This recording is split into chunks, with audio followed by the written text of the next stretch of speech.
Today is launch day. It's finally here. April 1st, the day Death by Pastoring, Finding the Heartbeat of a Healthy Leader is available for anyone.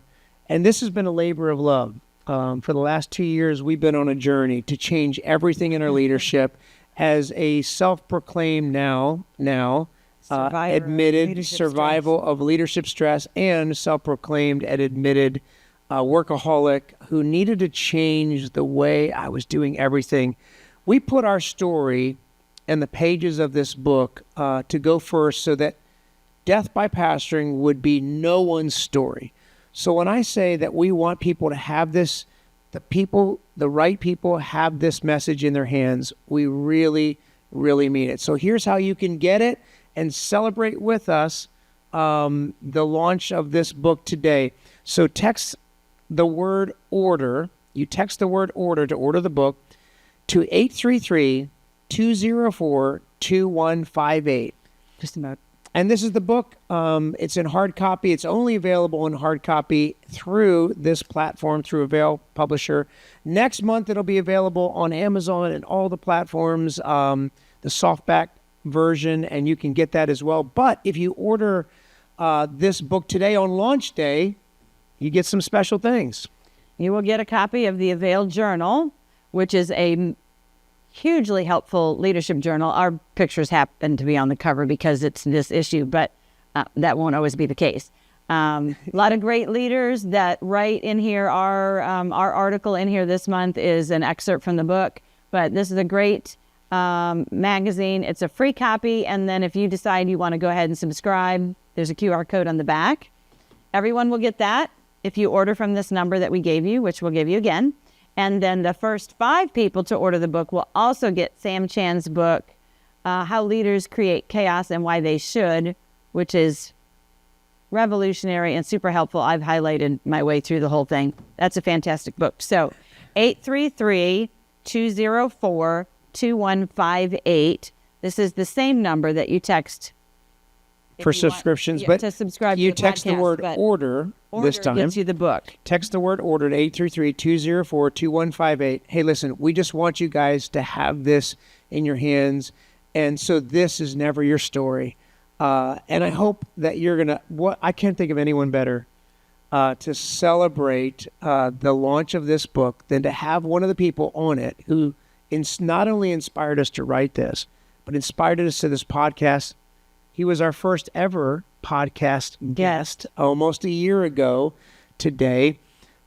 His sole mission in life now, in this season of life, is one thing: help others succeed. Help pastors. Yeah. He calls himself a dream releaser, which I love. Yeah.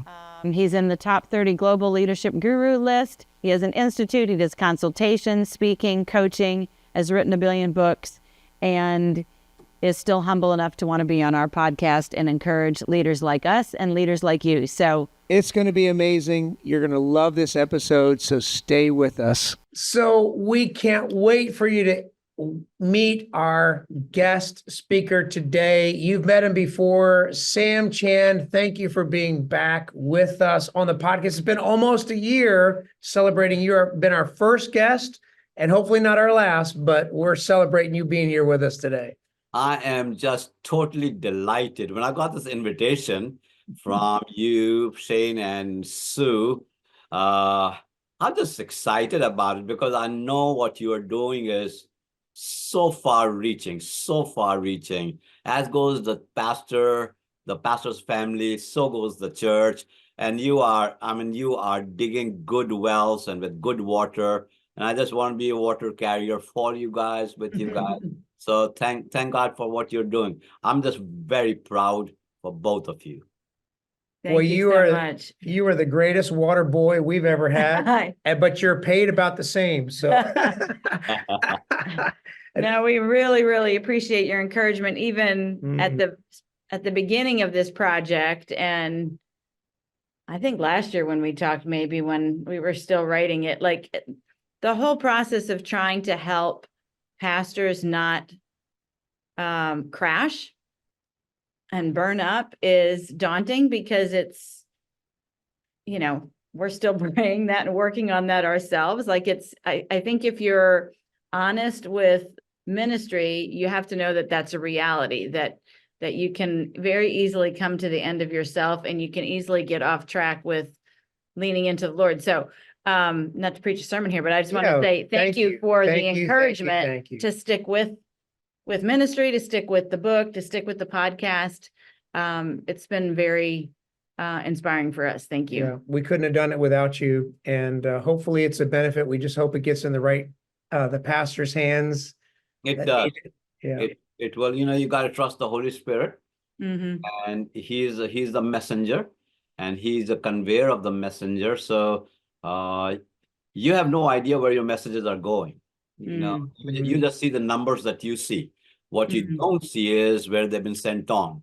For example, before we got on this call, I just sent you a link to something we were talking about, what God, our prayer requests and so on. So the people who sent me the message don't know that I sent it on to you, right? Right, And right. it gets multiplied that way. So the numbers that you see are really not true numbers. They are just the tip of the iceberg. So be encouraged to know that you do what you do and the Lord does what he does. And before I go any further, my wife Brenda and I, we have our devotions every morning, and we just read through the Bible. And today we started the book of Revelation today. Been working through the New Testament book of Revelation, the only book that has a promise attached to the reader.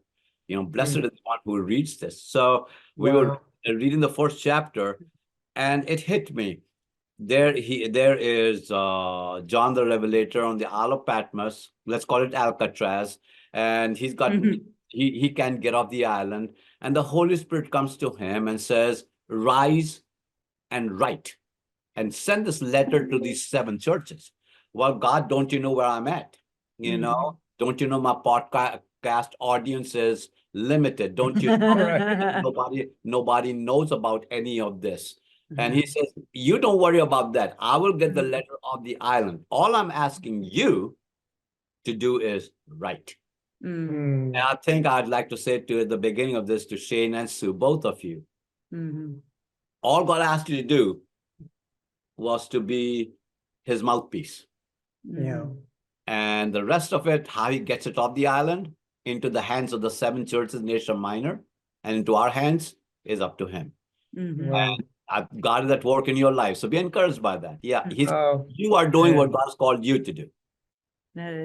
Well, you encouraging. You helped inspire us to write this, and now you're inspiring us to keep going. Your encouragement, and I know you're going to be encouragement to all the pastors listening. We do have some great questions for Sam. It's not just about celebrating our book launch, which, today, right now, as you're listening to this, the book has gone live, but I know you wanted to ask the very first question to Sam. You've been excited about asking it.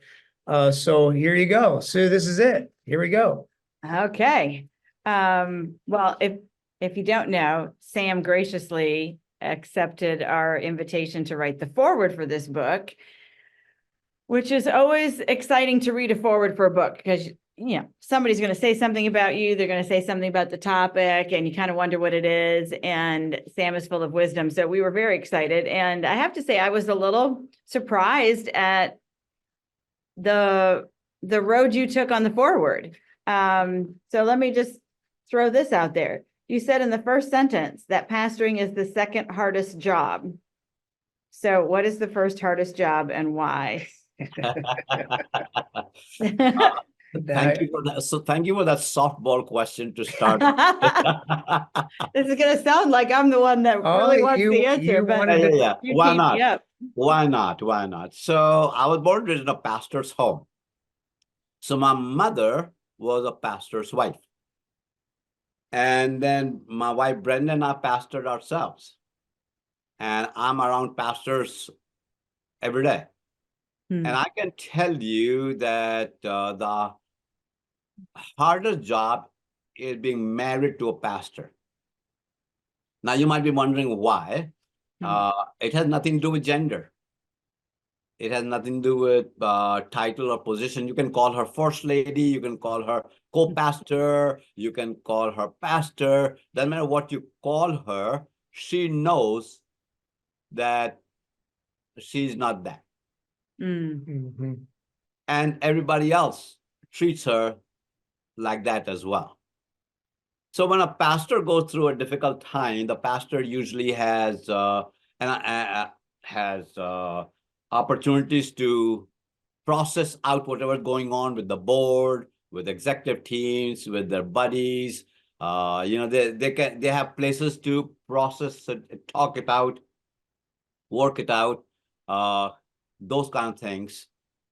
They have people to talk to, is what I'm trying to say. But married to a pastor, the pastor's spouse, is a person who cannot talk to anybody. And without being stereotypical, if I could say that the majority of pastor spouses are ladies, so I'm not trying to be stereotypical, because I personally happen to believe in women pastors. So if you want to stop the podcast now, that might be a good. No. It's not going to be us stopping it. I It might be agree. someone else. If you want to Okay. stop it, you can, but we believe fully so- with you. I absolutely believe in equality of God's calling on people's lives. So with that being said, I'm not being stereotypical, pastors' wives don't have anyone to talk to. Who will they talk to in the church? Who will they talk to outside the church? And so what I found is the pastors' wives are some of the loneliest people on the planet. And yet there are books written for pastors' wives, but there are no small gatherings. Not by gathering, I'm talking about relationally built gathering, not a you all come conference. It is like, hey, us 6 pastors' wives are in the city together. We get along fine. Can we get together for coffee? That rarely happens. So having said that, it is important to note that pastors' wives are just in a very difficult place, in a no-win situation, And the other part that is really painful is carrying somebody else's pain vicariously. For example, if somebody hurts your child, why do you get so mad? Right. Because you're going to carry their pain vicariously. And carrying secondhand pain is harder than carrying your own pain. And then seeing, in your case, for example, seeing Sue seeing Shane hurt. It hurts her doubly. Because you're saying to, hey, I'm fine, it's okay, let's pray about it, God will work it out. I'm working on it. I'm talking to so-and-so. I have a board meeting coming up. I have an executive staff meeting coming up. Yeah, we'll handle that. So you are already on the other side for solutions. He does a good imitation of me. Preach it. Don't interrupt. But Sue is saying, why are you living in denial? Isn't that bothering you? Isn't that hurting you? And are you just going to brush it off with another decision? Another committee meeting, another board meeting, another executive meeting? Where are you going to put all this hurt? And when you don't have a place to put all that hurt, it accumulates. So all that to say, that's why being married to a pastor is the hardest job on the planet. I love that you put that in there, and I know Sue and I talk about that a lot, and I know it's a conversation happening in homes all over pastoral leadership. But you set apart pastoral leadership from other leaders, and that was another aspect of that we've loved and appreciated, because we all feel as pastors seen by you, because we know that Dr. Sam Chan is a consultant to businesses and leaders all over the world. And so I'm wondering, what makes you set pastoral leadership apart, that kind of stress, the stress a pastor carries versus other roles that are also stressful in leadership? What makes you set that apart so much? What do you think that is? And what unique consequences does that suggest? So it's all very, very personal. Pastoring is personal. Mhm. Pastoring is personal. You got a great church right now, but it didn't start like that. It's very personal. So there are, I would say, 3, 4 reasons. Let me ramble on that for a minute. Please. Well, one is the call from God. You feel responsible to God. So when you don't measure up, it's like heaven is not happy with you. Mm. Then the second reason is you have your own expectations of yourself. We all have these dreams. I remember when I was going through Bible college myself and seminary myself, I would have these dreams. And these dreams of what my church would look like, what ministry would look like. Ended up nothing like it. Yeah, for sure. No, of course. Yeah. So expectations of myself. Number 3 is the expectations of people on a weekly basis. Mm-hmm. You know, you're only as good as last Sunday, is what I say. Mm-hmm. People vote with their feet.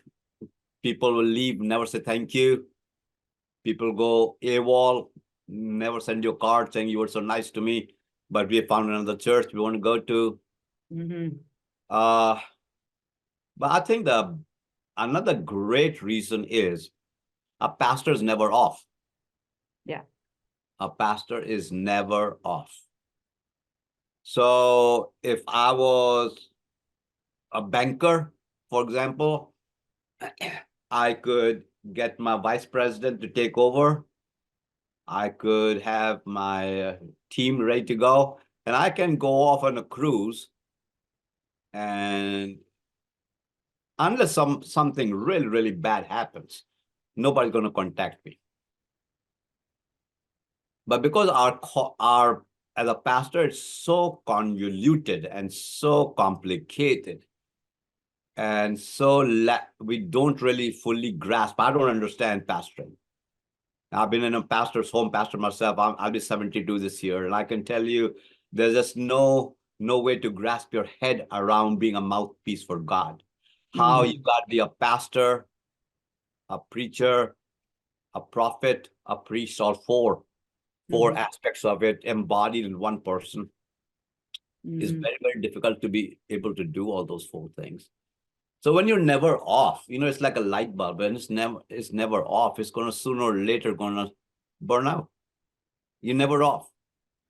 And pastors are crazy too a little bit. Can give you an example. Here's my guess.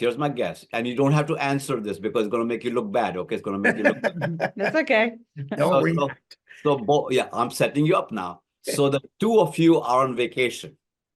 You are on vacation. Doesn't matter where you are. You're on a Mediterranean cruise. You're somewhere. Ooh, I like this story. Yeah, you're somewhere. You're on a vacation, and you're not going to be at your church on Sunday. But that morning you wake up, and guess what church service you're watching?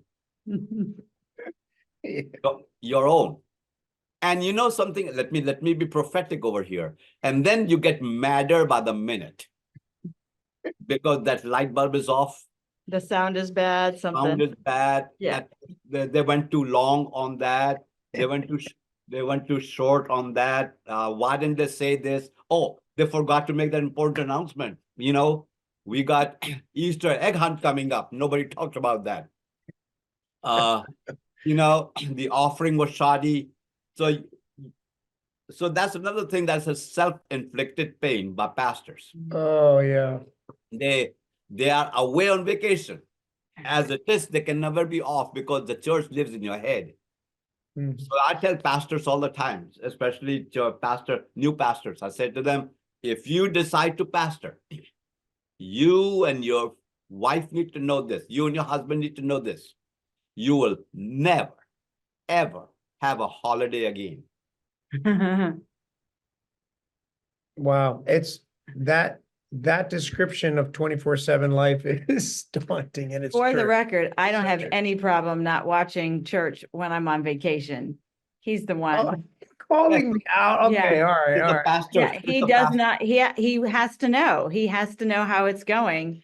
And we have this dispute on every Sunday that we're not at home. Like, how does it benefit you to take Sunday off if you're still watching it? But anyway, Help us. Yeah, Help us. The doctor's in the house. you know, he's you not hit the nail on the head twice. Question 3. Oh my God. Go ahead. What's Oh, is it question me? 3? Okay, good. Go ahead. Well, you hit on this already a little bit about expectations. I actually talked about this in the book too, about I was so bold as to say that that expectations aren't biblical. Expectations, to my way of thinking, is the perfectionism we put on ourselves. God doesn't, I mean, he just loves us. He takes us as we are. And you talked about unrealistic expectations in the forward as well as what you've done now. In your experience, how do you think expectations impact pastors? What is is there any upside to expectations, or do expectations create a negative, crazy cycle spiral of sending pastors on the do more, be more, not good enough, that whole roller coaster? Yeah, help us get off that horrible roller coaster. Yeah. So let me ask you all a question. How long have you been pastoring? Oh, Well, we 20 years in this church and another 4 years before, another and then 8 years plus that. 5 years We've been married probably 34 10 years, so years most in of that time has volunteering. been pastoring. Yeah, we've been doing ministry since before we got married. Okay. So have you ever had a Sunday together? Have you ever had Sunday together in which you said, we had so many people there today, we don't need any more people? Have you ever had a month in which you had so much money come in that say, you know something? Whew, no more money needed. We don't need any more money. No. Okay. So expectations are about reaching a certain goal, right? Yeah.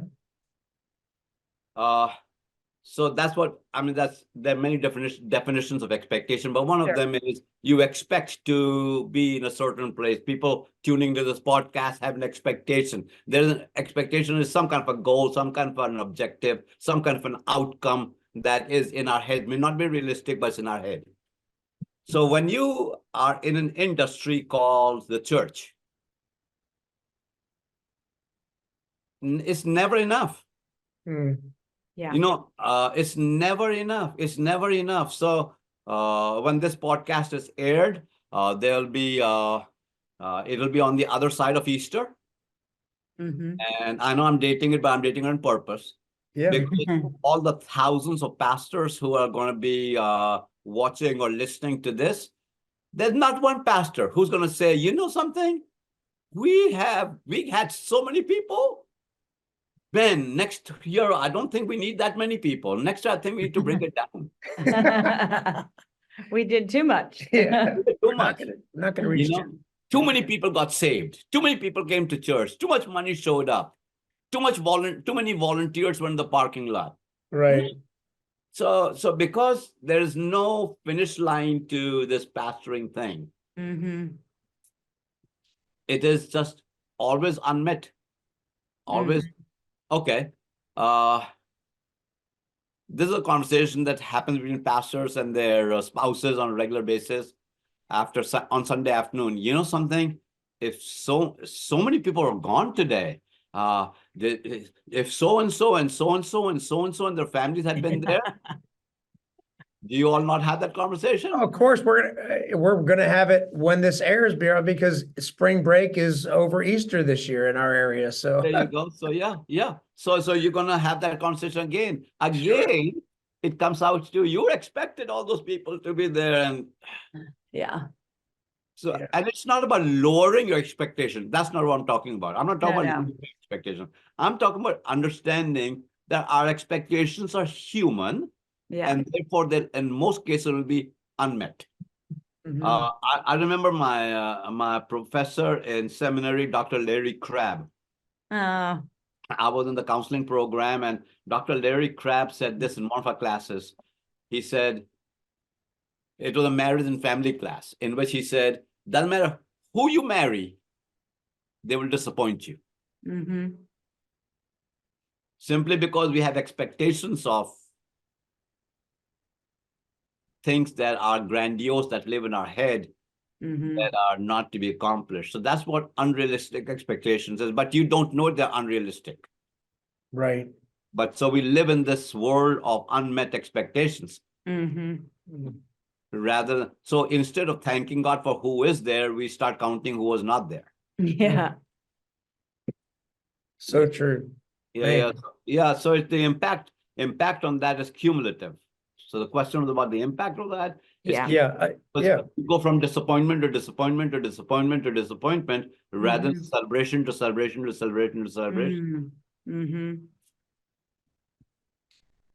Yeah, and I'm sure you've watched this cycle so many times with the thousands of pastors that you work with, and you mentioned isolation, which is a huge deal because you can spiral out of these unmet expectations, and then you start to isolate yourself, perhaps, or maybe they're tied together. But here's a quote you said: isolation is the most common factor that methodically weakens the internal spiritual and relational immune system. Yeah. Can we stop and unpack that for a moment and learn what's so dangerous about isolation for pastors? A part of it is unpacked in your book. I highly recommend I read the book. It's a very well written, very transparent, thought-provoking, challenging. It's not meant to make you feel good. It is meant for you to think. It's meant for you to say, hey, the way I'm pastoring, will I survive? Will my marriage survive? Will my kids hate the church? Will I live to be 65? Those kind of things. The title of your book, Death by Pastoring. I've heard of death by chocolate, but that's a much sweeter death, that's for sure. So you all that to say, you have unpacked that quite well in your book. But for me, isolation is a vortex. It's a vortex. It is like an ice cream cone. You start at the top, and it sucks you down. And the way isolation starts off is guilt, shame, unmet expectations, disappointing other people, and then you start hiding within yourself. And then on the pragmatic side of things, the larger your church gets, the larger your ministry gets, the fewer people you have that can relate with you as to where you are in life, your challenges. So for example, I'm working with a church right now that's got 300 on staff, 300 paid staff, almost 30 locations. Wow. Who does that person talk to? Right. I mean, when you start looking for colleagues and peers at that level, how many churches we know? Maybe one hand, could be two hands. Yeah. That are in that stratosphere. So you kind of the oxygen gets thin up there, and you get more and more isolated. So there's nobody to who understands where I'm at in life. And isolation will do those kind of things to you, in which you start getting a sense of entitlement. You start doing bad things, bad behaviors, and that is where you start thinking, people owe me. No one will ever find out. I'm working too hard. This is nothing that's going to hurt anybody. And then next thing you know, they have blown up their lives and their marriages and their churches. So it's that isolation is to, when Lucifer came to Eve, she was isolated from her husband. Had they been together, could be, I don't know. Theologians can correct me on that, but could be. that he might have said, hey, let's talk about this. Or she would have said, what do you think? But isolation is, divide and conquer is a trick of the enemy.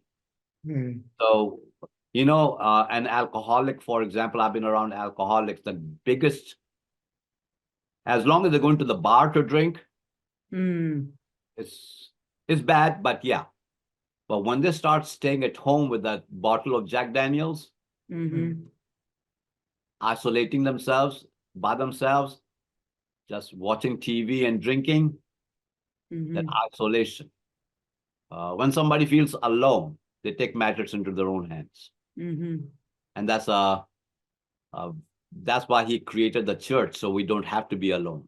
The first negative statement that God made in the Bible was in the context of it is not good for man to be alone.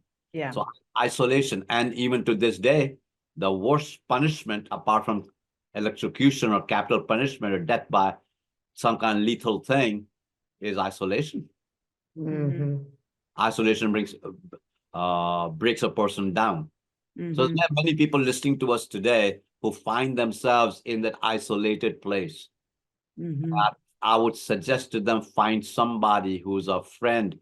Doesn't have to be in the ministry, does not have to be in the ministry, doesn't even have to be saved, doesn't have to be a Christian, but somebody with whom you can just talk and share what's absolutely happening in your life. Yeah, isolation is a killer, absolute killer. This is probably the connection point, but I'll let you make that connection to this term that you brought up in your book, Leadership Pain, but then we referenced it in our book, Death by Pastoring, and that is finding pain partners. How does finding a pain partner help create healthy leadership? Some might think that that's an oxymoron, that a partner in pain is not a good thing. But can you elaborate on what you mean by that and why, in fact, it is a good thing?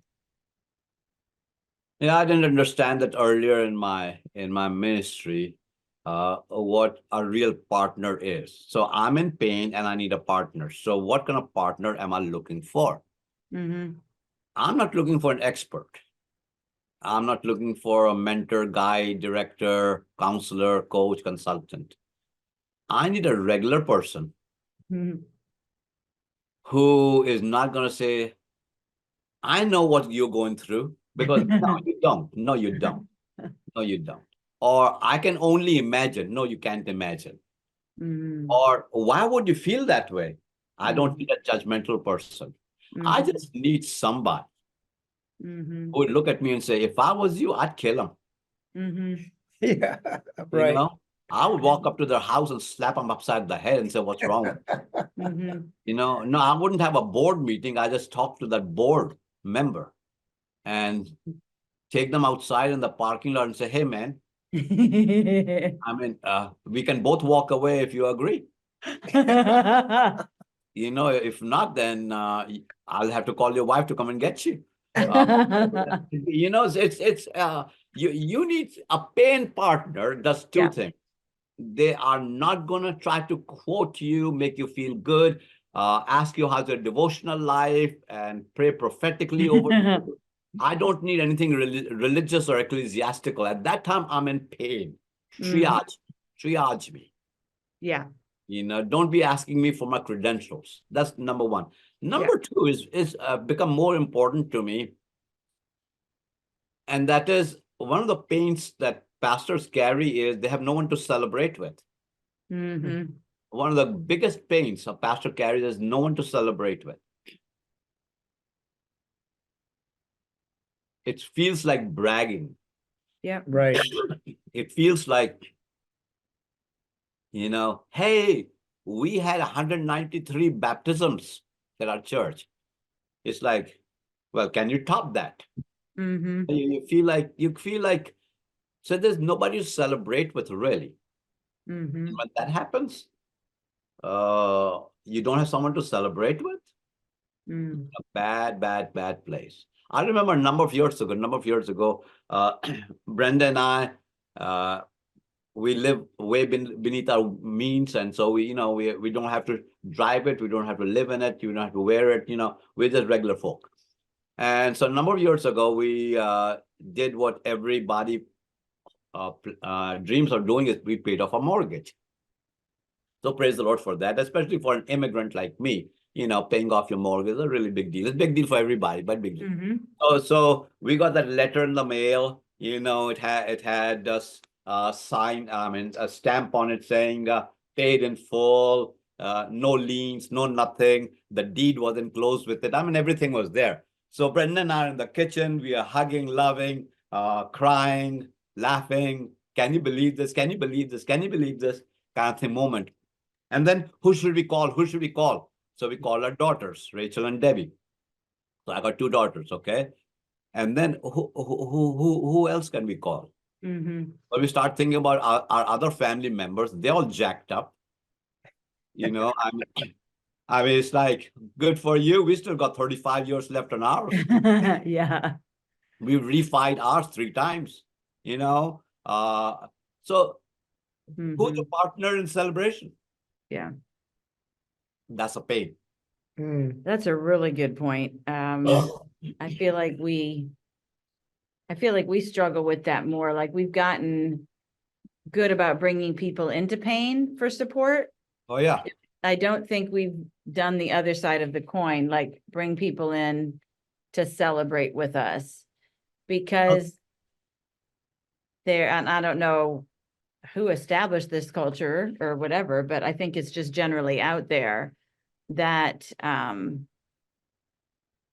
anything we do for ourselves or about ourselves is self-aggrandizing, and shepherds are supposed to be humble. And Right. so if you ever celebrate something in your family that's not being humble, and I don't think Facebook helps any. No, we even get to the point where, like, we don't We don't want wanna post we anything. can't post, we're on vacation, or can't post anything because It's not that we can't, we choose we not choose to. not to, because you're right. There's not someone. So we have a Your text thread of a few people that do celebrate those things with us. And we send it to text thread. That's our post. We send it to text thread, family text threads. Do you find that happening with a lot of pastors, where maybe they're finding their pain partners and they're leaning on them more heavily, family or friends, to celebrate with, that they're just doing that regularly, and that's really helpful? Yeah. You got to find safe places.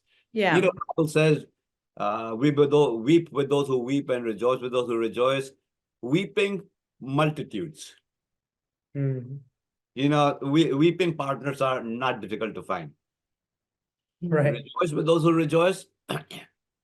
That's a tough place to be, especially pastoring, because you are working as hard as you can, and that pastor down the road who's more on the golf course than in church, and his church is booming. You say, what's wrong with that picture? So it's gotta be, you gotta know who are you. I know thousands upon thousands of people all over the world, but I got 5 friends. Let's just say you get invited to speak at a church, and let's just say the largest honorarium you had ever received in your life was, I'm making this up, okay? The largest speaking honorarium you had ever received in life was $20,000 for one speaking. Let's just say. And you go to speak at this one place and they give you $50,000. Who are you going to tell? Yeah. Who are you going to say, hey, just received my largest honorarium? Who are you going? I mean, think about that for a minute. So everybody listening to me right now is nodding their heads off their shoulders, just like you and I are. Right. So that's happened in my life many times. It's like, who can I say, hey, guess what I just did? Look at this. No, you can't do that. And that, when you cannot have people rejoice with you, celebrate with you, or don't even know people like that. There's a lot of stress, good one. in managing other people's emotions. So if I can't be authentic because I'm managing, are they going to feel jealous? Are they going to feel insecure? Are they going to feel overlooked? Yep. There's so much stress that comes with that. Yeah. And so I think the opposite then is to isolate and protect. Well, I just won't tell anybody. And then now I have the other problem. Yeah. It's a it's a vicious cycle. And therefore you're right. You just need to see who are the people I can talk to. Yeah. Yeah. And if it takes finding people outside of what you're doing, maybe that's better to have that objectivity. My best friends are not in the city. Mm-hmm. Mm-hmm. So, and you got to just say to yourself, do they have to be the ministry? I mean, it'll be good to have somebody who's got some other ways of thinking, Yeah. ways of communicating, don't have all the drama. Yeah. Yeah. Well, They're it not- makes you not talk about church the whole time, which is a plus. Yeah, which is a huge plus. Huge plus. Mhm. Especially when both of you are in the ministry at the same time, in the same church. I mean, what else there is to talk about? Yeah. Yeah. No. You say you won't, but you do. Yeah. Yeah. You keep reminding them, we're not going to talk about church. And then like 3 sentences later. Yeah. Well, and we do the same thing. Yeah, I that's what I'm mean, saying. yeah, it's difficult. I was referring to. Oh, you were? I thought. Yeah. This time he threw himself under the bus, not Yes, that's right. You didn't have to push him down there. No. I love you. This is so important. And I know as you're talking with folks all over the country and you're seeing these common threads and the things that, Mhm.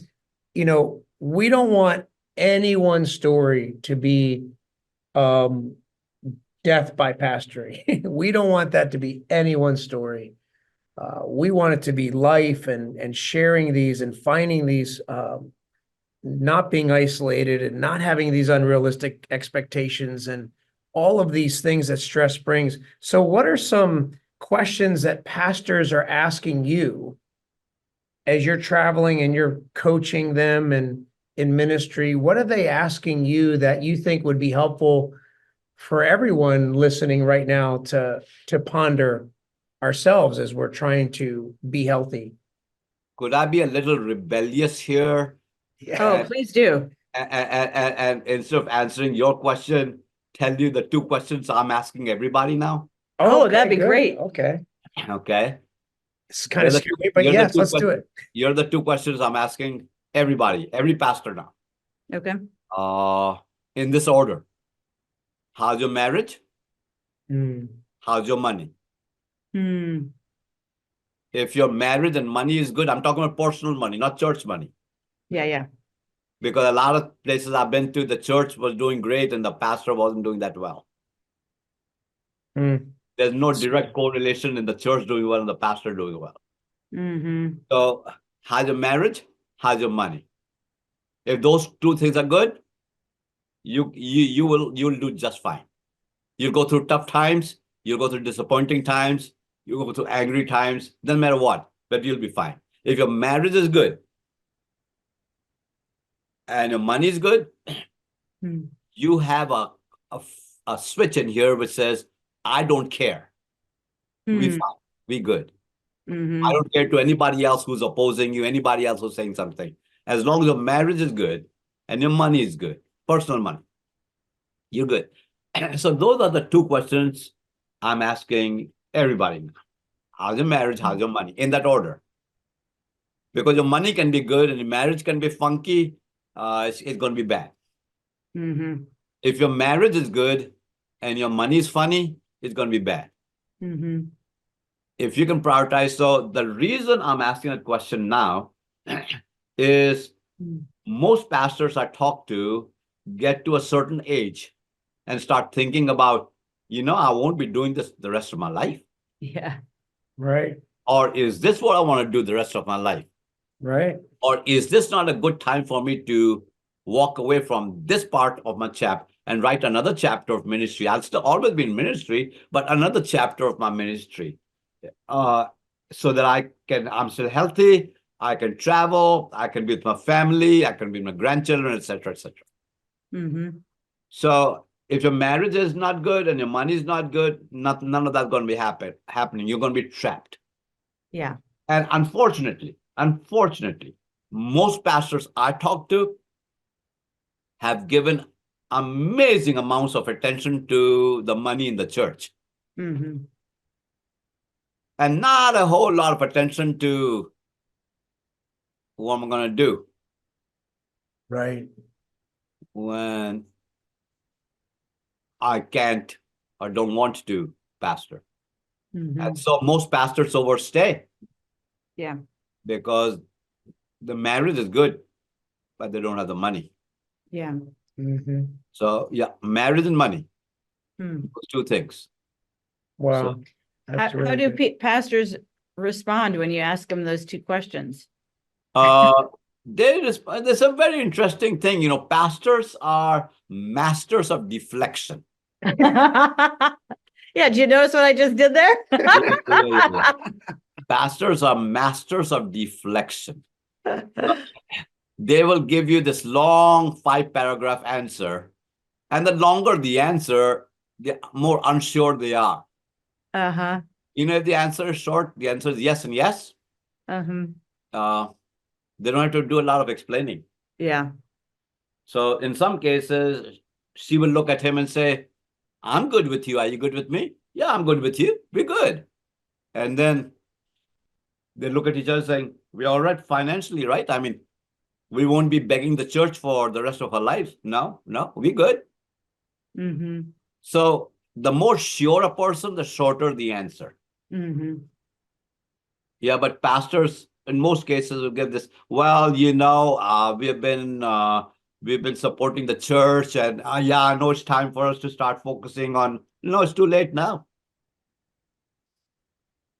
Yeah, I It's a mean, wake-up call anyway. It's a great Yeah. wake-up call. And yeah, those two things. Listen, after the church is gone, Shay and Sue will be together, that's Mm-hmm. right.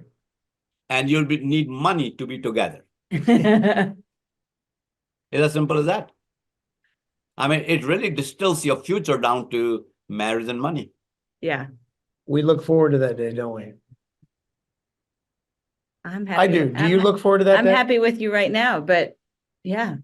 Yeah, retirement sounds amazing. Well, being together. I mean, she was like the empty nest thing, I couldn't wait for the kids. I'm gonna spend some time with my wife. Like I was excited for each season. I'm excited for every season ahead of me. But I think when we're walking through crisis and the times we have, and many times we've walked through crisis, what you just described is so profound because it's so simple and just right to the point. Yeah. Crisis aggravates those two areas, or those two areas carry you through the crisis. Yeah. Though if every pastor listening to me will not listen to anything I've just said and say to themselves, I'm going to focus on those two things, marriage and money, in that order, and include your spouse in that conversation. Yeah. And if you have a staff, that's a conversation that the senior pastor Yeah, that's needs good. to have with his staff, with her staff people. Because if their marriage is bad, they cannot serve you as a church wholeheartedly. And their money is bad. They'll never have a good attitude about what they're doing because they always feel like they need to be paid more. Mhm. And maybe they do. Most church workers do need to be paid more. I get Right. that. But I think we got to challenge people in the marriage and money, personal money.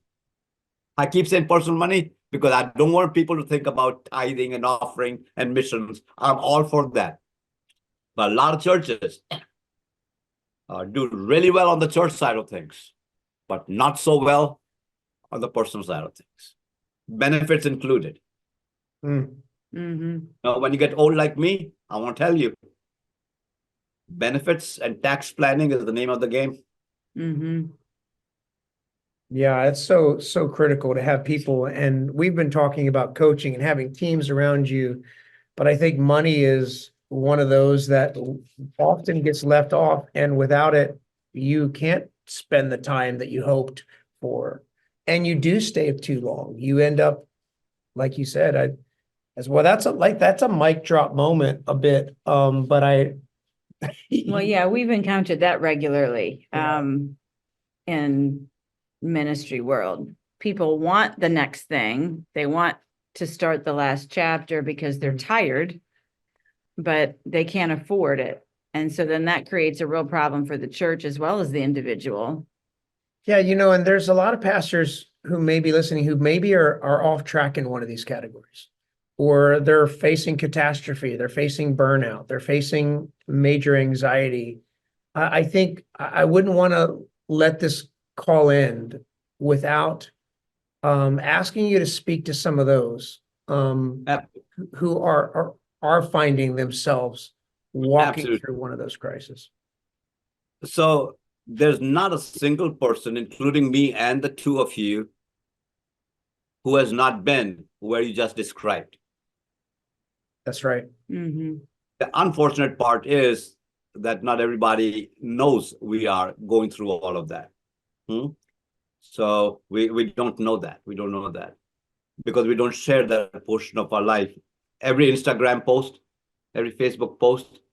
I mean, which pastor is going to post something on Instagram following a Sunday saying, had a terrible Sunday with a picture of a half empty auditorium. Nobody was there. Money was down. Don't know where people were. Will you ever live long enough to see anything like that?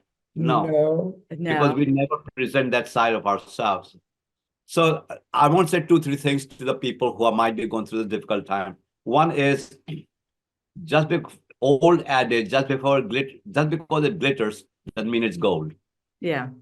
So don't set your expectations about what you see, what you hear, the podcasts and the webinars and all that goes along with it. So just know that everybody's going through stuff. Number 2, the challenge is that if you had called yourself, you could walk away from it, but you called of God. And Paul says to us in Philippians, I believe, he who has begun a good work within you will also complete it. Mm-hmm. So completion is Mm-hmm. on him. Completion is on him. And he's planning on doing that. Mm-hmm. And the third thing I want to say to you is just when you feel like there's nobody who cares for you, lots of people do. Mm-hmm. I'm sure somewhere in this podcast, this webinar, Pastors Shane and Sue are going to put some kind of information how you can contact them. You don't have to know them to contact them. In fact, sometimes better for you to contact people you don't know and drop them a line. And I know both of them well enough to know they didn't just write a book to write a book. Their main purpose in life, I think, is their core value now, Yes. is to help pastors and their families. So I think the real answer to your question lies right here in your podcast. What can you do? This podcast is a hand reaching out. It's not hand me up. It is you pulling somebody up from where they're at. So everybody listening to me right now, you're going through a tough time, and you just want to talk to somebody or communicate with somebody who doesn't care about your pedigree, the size of your church, your history, who just wants to help you, pray with you, encourage you, empower you, lead you in your way. And Pastor Shane and Pastor Sue are your people. Reach out to them, because the purpose of this podcast is not necessarily to just give you information. The purpose of the podcast is to open wide the doors to those who are hungry and thirsty and hurting and bruised and disappointed. So all that to say, if you're in that place right now, the information is available to you in this podcast. Reach out to them.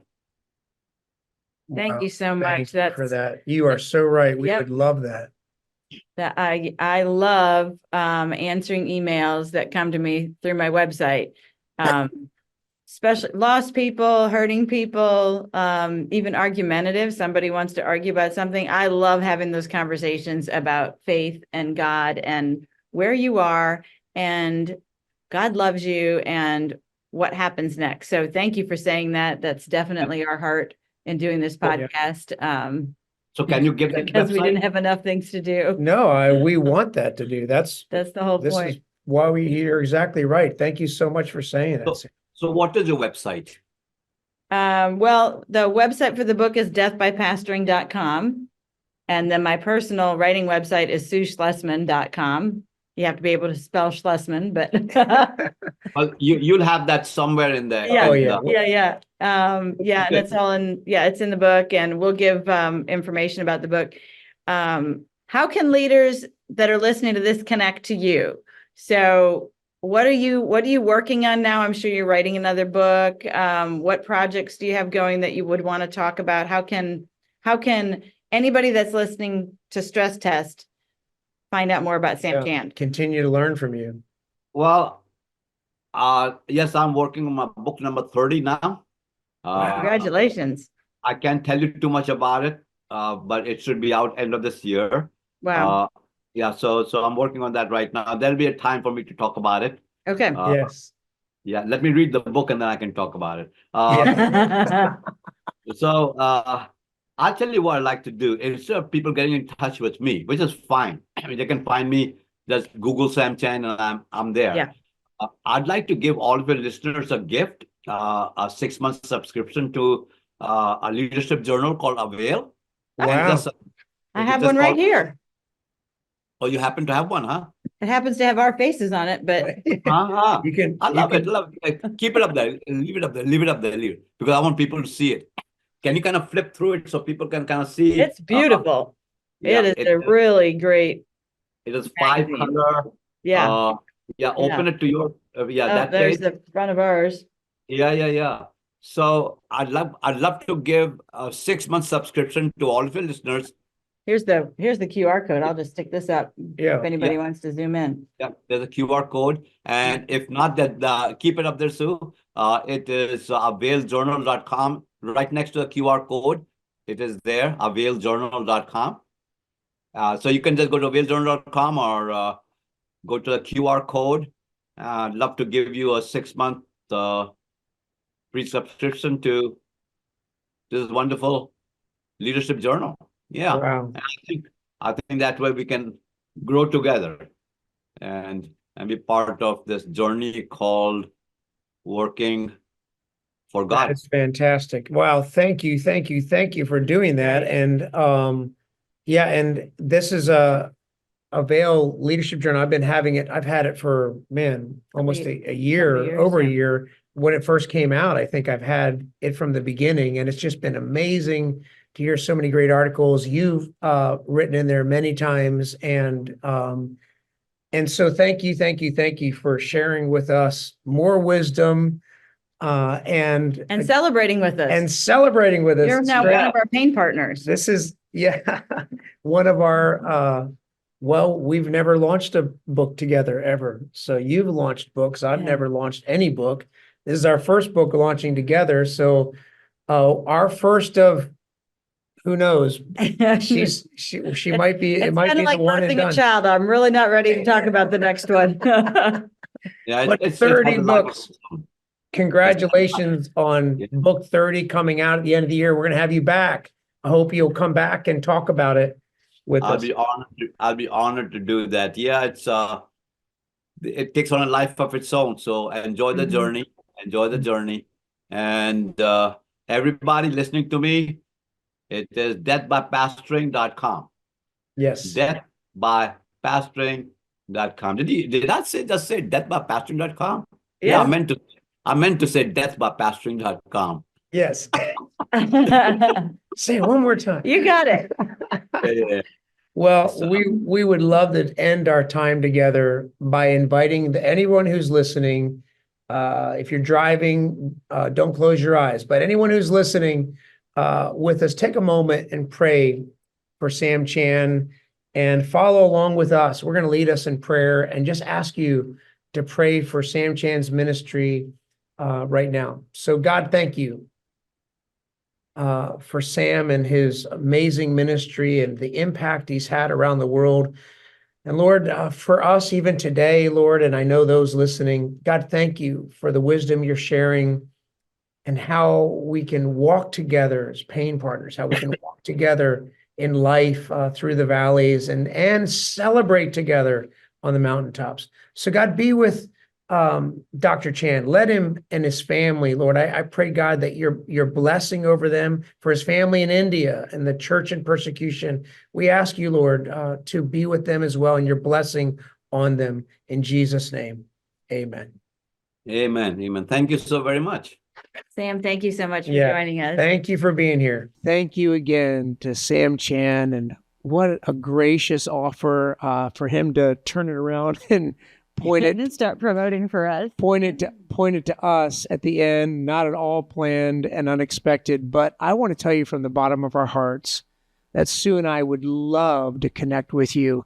He's right. We didn't write this book For fun, no. to put this out there. And this has not been a fun journey, but we want to make sure that no one has death by pastoring as their story. So we'd love to walk with you, but also we want to have this message in the hands of everyone who needs it. So here's the book. Comes out today, April 1st, through Avail Publishing. You can find it at deathbypastoring.com.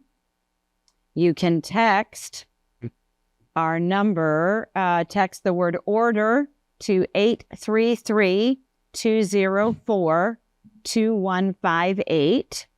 That's 833-204-2158. This is the same number you use to subscribe to Stress Test, the podcast. And I know it's going to sound like, but wait, there's more. But honestly, we wanted to celebrate today being our launch day. We want to be generous as you have been generous with us. So everybody who orders a book today gets a free Avail journal. This is a fabulous leadership magazine.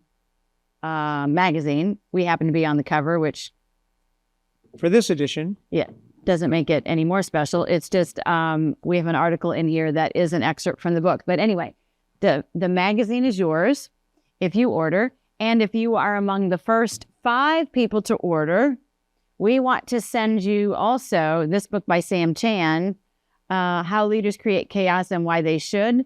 It's mind-blowing. It's encouraging. It will be helpful to you in your journey. And then before you tell them how they can help us, I want to say to you also about the journal. Okay. What an incredible offer it was for Sam Chan to say, hey, free 6 months. So when you get this, by ordering the book today, you're going to get this. All you do is flip it over on the back, scan that, and you can get your free subscription for 6 months. Right. So you're getting an extra one because we're giving you one free. Or go to the website. And you can start the subscription through him. So Death by Pastoring, you can find at deathbypastoring.com. I think we'll also include a link. What's available through Avail Publishing is the hardback book, which I personally prefer to softcover. Hardback book, a study guide, and a 6-episode masterclass. So you don't have to get all of them, but we wanted to make the resources available. So if you want to take your staff or your pastors or your elders through this curriculum to become healthier in your leadership, you have the resources available to do it. In May, I think May 1st, the book becomes available on all book platforms. So your standard Amazon, Barnes & Noble, whatever. They do not have the hard copy. They will only have soft copy and Kindle and all of that kind of thing. So that will be available later. And listen, every one of you probably knows a pastor. If you're not watching this and you're a pastor, or you are a pastor, but you know multiple pastors who could use this resource, please share it with them. Share deathbypastoring.com. Share the link with them, but share this resource with someone you love. And then we have one final ask. So when you get the book, if you would post a review, that is huge for authors and the algorithms, and it puts people's mind at ease before ordering because they can read your comment. So if you would please write a review and post it on Amazon and Goodreads, those are the 2 best places that people go to for recommendations. We would really, really appreciate it. Hey, and as always, thanks for joining us on Stress Tests. Subscribe on our YouTube channel or any of the streaming platforms. We'd love for you to go with us on the journey to find the heartbeat of a healthy leader.